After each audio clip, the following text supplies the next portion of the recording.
নমস্কাৰ বন্ধুসকল, আজি মই আপোনালোক সকলোলৈ লৈ আহিছোঁ অসম বাজেট 2025-26 এটা বিশেষ আঁচনিৰ বিষয়ে, যি মুখ্যমন্ত্ৰীৰ জীৱন প্ৰেৰণা আঁচনি নামেৰে জনাজাত। এই আঁচনিখনে অসমৰ চাকৰি প্ৰাৰ্থী সদ্য স্নাতক হোৱা ছাত্ৰ ছাত্ৰীসকলৰ বাবে এক বহুত ডাঙৰ সুবিধা লৈ আহিছে।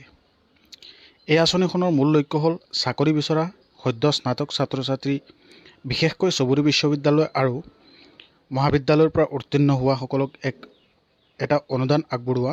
এই আঁচনিৰ জৰিয়তে 2500 টকাৰ এককালীন সাহায্য আগবঢ়োৱা হ'ব বুলি অসম চৰকাৰে সদৰি কৰিছে। ইয়াৰ কাৰণে যোগ্যতাসমূহ হ'ব: আবেদনকাৰীৰ অসমৰ স্থানীয় বাসিন্দা হ'ব লাগিব, মুখ্যমন্ত্ৰী নিযুক্তি মহিলা আঁচনিৰ সুবিধা লাভ কৰা নোহোৱা হ'ব লাগিব, চাকৰি বিচাৰোতা হ'ব লাগিব, অৰ্থাৎ কেতিয়াও চৰকাৰী চাকৰিত নিযুক্ত হোৱা নাছিল। এই আঁচনিৰ সুবিধা পাবলৈ ছাত্ৰ ছাত্ৰীজনৰ অসমৰ স্থায়ী বাসিন্দা হ'ব লাগিব আৰু আগতে কোনো চৰকাৰী নিযুক্তি পোৱা নহ'ব লাগিব। এককালীন অনুদানৰ বিৱৰণ: জিলা আয়ুক্তৰ অনুমোদিত শিক্ষাৰ্থীক 2500 টকাৰ পৰিৱৰ্তে 25,000 টকা অনুদান। কেন্দ্ৰীয় আৰু ৰাজ্য চৰকাৰৰ বিশ্ববিদ্যালয়ত গৱেষণা পৰীক্ষাৰ শিক্ষাৰ্থীৰ বাবে 25,000 টকা, ডিকা গৱেষণা শিক্ষাৰ্থীৰ বাবে 50,000 টকা। এই আঁচনিৰ জৰিয়তে কেতবোৰ শিক্ষাৰ্থীয়ে 25,000 টকা আৰু গৱেষণাৰ ক্ষেত্ৰত 50,000 টকালৈকে পোৱাৰ সুবিধা থাকিব।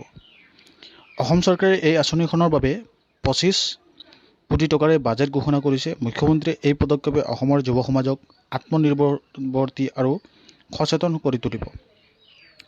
বৰ্তমান এই আঁচনিৰ অন্তৰ্গত অনুদান লাভৰ বাবে অনলাইন আবেদন প্ৰক্ৰিয়া সম্পূৰ্ণ হ'ব বুলি আশা কৰা হৈছে। অফিচিয়েল ৱেবছাইটটো হ'ল assam.mygov.in গৈ পেলাই আপোনালোকে স্থানীয় কলেজৰ বা মাধ্যমত আপোনালোকে আবেদন কৰিব পাৰিব।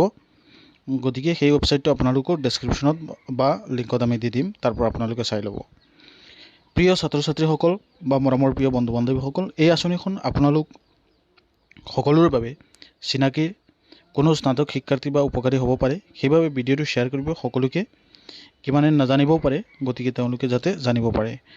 মই আপোনালোকক স্ক্ৰীণত দেখুৱাইছোঁ ডিটেইলছটো অসম চৰকাৰৰ পৰা প্ৰচাৰিত, গতিকে আপোনালোকে ডিটেইলছখিনি তাতে চাব পাৰিব।